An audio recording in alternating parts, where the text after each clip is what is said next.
তড়িৎ চ্যাপ্টারে দেখো শর্ট কোশ্চেনগুলো আজকে আলোচনা করব। তাহলে আমি এই চ্যাপ্টারটা পুরোটা পড়িয়ে দিয়েছি, তোমরা ডিসক্রিপশানে দেখতে পারো, সেখানে পড়ানো আছে, সব কিছু ভিডিওগুলো পরপর দেওয়া আছে। দেখো শর্ট কোশ্চেন প্রথম, একের বেশি সেলকে কি বলা হয়?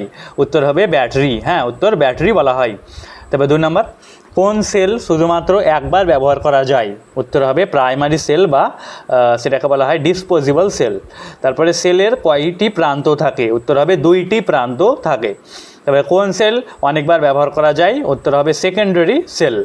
তারপরে ব্যাটারিতে কোন শক্তি তড়িৎ শক্তিতে রূপান্তর হয়? উত্তর হবে রাসায়নিক শক্তি। দেখো এগুলো তোমাদের সব কিছু পড়তে হবে, তো এগুলো বোঝার জন্য ভালোভাবে সেগুলো তোমরা ডিসক্রিপশানের লিঙ্কে ক্লিক করে সেই ভিডিওগুলো দেখবা। যদি না বুঝো তাহলে তোমাদের কিছুটাই লাভ হবে না, এগুলো সব ভালোভাবে বুঝতে হবে যে কেন হলো, কীভাবে, সব কিছু।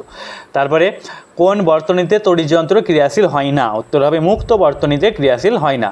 তারপরে ব্যাটারির প্রতীক চিহ্ন অঙ্কন করো। দেখো প্রথমে একটা হবে বড় দাগ, তারপরে একটা ছোটো দাগ, তারপরে সেটা আবার বড়, এইভাবে চিহ্নটা ভালোভাবে দেখে নাও।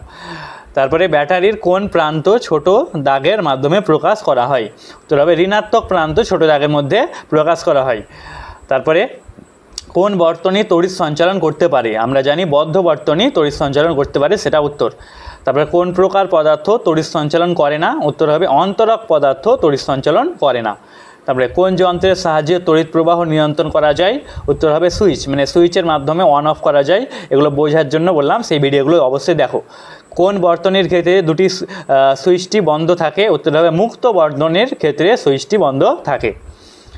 কোন প্রকার পদার্থ তড়িৎ সঞ্চালন হয় না? উত্তর হবে অন্তরক অথবা কুপরিবাহী পদার্থ। তারপরে সেলের চিহ্ন অঙ্কন করো। দেখো এভাবে একটা সেলের চিহ্নটা একটা বড় দাগ তারপরে ছোটো দাগ হয়, সেটা। তোমরা ভিডিওটি লাইক করো অবশ্যই এবং আমাদের চ্যানেলটি সাবস্ক্রাইব করে নাও, আমরা সব ভিডিও পরপর আপলোড করি, তার জন্য অবশ্যই দেখো। তারপরে কোন বর্তনী তড়িৎ সঞ্চালনে বাধা পায় না? উত্তর হবে বদ্ধ বর্তনীতে তড়িৎ সঞ্চালন বাধা পায় না। কিসের প্রভাবে ধাতব হবে? হ্যাঁ, ধাতব পদার্থে তড়িৎ সঞ্চালন হয়। উত্তর হবে মুক্ত ইলেকট্রন, মানে মুক্ত ইলেকট্রনে কারেন্টটা যায়। কোন প্রকার পদার্থ তড়িৎ প্রবাহতে বাধা সৃষ্টি করে? সুপরিবাহী পদার্থ, মানে যেগুলো তড়িৎ প্রবাহ করে সেগুলো সুপরিবাহী, যেমন লোহা, তামা ইত্যাদি। তড়িৎ প্রবাহের ফলে পরিবাহী তারের মধ্যে কী সৃষ্টি হয়? উত্তর চৌম্বক ক্ষেত্র সৃষ্টি হয়। দেখো যখন কারেন্ট যায় তখন চৌম্বক ক্ষেত্র হয়, এটা ক্লাসের মধ্যে বোঝানো আছে। তড়িৎ চুম্বক কোন ধর্মের কারণে ক্রিয়াশীল হয়? উত্তর হবে পরিবাহী চৌম্বক ক্রিয়ার ফলে বা চৌম্বক ধর্মের প্রভাবে সেটা ক্রিয়াশীল হয়। তবে কোন চুম্বক নিয়ন্ত্রণ করা যায়, মানে কম বেশি করা যায় শক্তিটাকে, সেটা হবে তড়িৎ চুম্বক। সেটা দুটো উপায় ছিল নির্ণয় করার। তারপরে তড়িৎ প্রবাহ বৃদ্ধি করলে চৌম্বক ক্ষেত্রে কী পরিবর্তন হয়? সেটা বৃদ্ধি পায়, জানি আমরা। যদি তড়িৎ বেশি হয় তাহলে বৃদ্ধি পায়, হ্রাস পেলে সেই চৌম্বক ক্ষেত্রটাই হ্রাস পায়। মোটরের কোন ধর্মের প্রভাবে ঘটতে থাকে? মোটর কোন ধর্মের প্রভাবে ঘটতে থাকে? ও তো তড়িৎ ক্ষেত্র এবং চৌম্বক ক্ষেত্রে পরিবর্তনের ফলে সেটা ঘটতে থাকে। তারপরে কোশ্চেন, এলইডি সাধারণ বাল্বের তুলনায় কত বেশি চলে? 1000 গুণ বেশি চলে। এলইডি এর কোন প্রান্ত ঋণাত্মক হয়? ছোট প্রান্ত ঋণাত্মক হয়। তারপরে কোশ্চেন, যখন আলোক শক্তি উৎপন্ন হয় তখন সেটি কোন শক্তি থেকে রূপান্তর হয়? সেটা হবে তড়িৎ শক্তি থেকে আলোক শক্তিটা উৎপন্ন হয়। নাইক্রোম তারের প্রধান বৈশিষ্ট্য কী হয়? উচ্চ রোধাঙ্ক হয়, হ্যাঁ, এবং নিম্ন গলনাঙ্ক হয়, সেটাও লিখবা, নিম্ন গলনাঙ্ক হয়। তার ফিউজ তার কী দ্বারা তৈরি হয়? ও তো টিন এবং সীসা দ্বারা। ভিডিওটি অবশ্যই লাইক করো এবং চ্যানেলটি সাবস্ক্রাইব করো, আমি সব কিছু ক্লাস 7 থেকে 12 পড়াচ্ছি তার জন্য।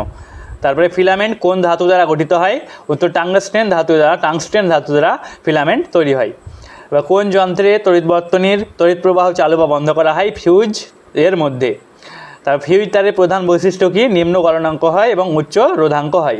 এবার তোমরা আমাদের ডিসক্রিপশানে যাও, দেখো সেখানে একটা লিঙ্ক আছে, সেখানে তোমাদের ক্লাসের প্রত্যেকটা ভিডিও দেওয়া আছে, সেটা তোমরা সেভ করে নাও, দিয়ে ইউটিউবে যেখানে ইউ লেখা আছে নিচে সেখানে পেয়ে যাবা। এবার সেখানে পেয়ে গেলে তোমাদের একটা খুঁজতে হবে না, সব তোমরা পরপর পেয়ে যাবা। তারপর ইলেকট্রিক যন্ত্র কোন শক্তি থেকে কোন শক্তিতে রূপান্তরিত হয়? সেটা হবে তড়িৎ শক্তি থেকে যান্ত্রিক শক্তি। কোন মাছ নিজের শরীরে তড়িৎ উৎপাদন করতে পারে? সেটা হবে ইলেকট্রিক ইল। তড়িৎ চুম্বকের পরিবাহীর পাক সংখ্যা বৃদ্ধি পেলে চুম্বকের শক্তির কী পরিবর্তন হয়? উত্তর বৃদ্ধি পায়, মানে যত পাক সংখ্যাটা বাড়বে শক্তিটাও বৃদ্ধি পায়। তারপরে কোন প্রাণীর মাধ্যমে তড়িৎ দ্বারা পেশির সংকোচন হয় প্রমাণিত হয়? সেটা স্কুইড, মানে স্কুইড মাছের দ্বারা ওটা প্রমাণিত হয়, প্রাণী দ্বারা। তারপর সোলার যন্ত্রে কোন শক্তিতে রূপান্তর হয়, সেটা হবে সৌরশক্তির তড়িৎ শক্তিতে রূপান্তর হয়। দেখো তাহলে এগুলো সবচেয়ে ইম্পর্টেন্ট কোশ্চেন তোমাদের। যদি আরও সমস্যা তোমাদের থাকে সেগুলো বলবা, এবং আমাদের ভিডিওটি লাইক করো, চ্যানেলটি সাবস্ক্রাইব করো, তোমরা কমেন্ট করো যে আমাদের ভিডিওগুলো কেমন লাগছে সব কিছু তোমরা, এবং সেই যে প্লেলিস্টটা আছে সেটা সেভ করে নাও, ডিসক্রিপশানে তোমরা পেয়ে যাবা।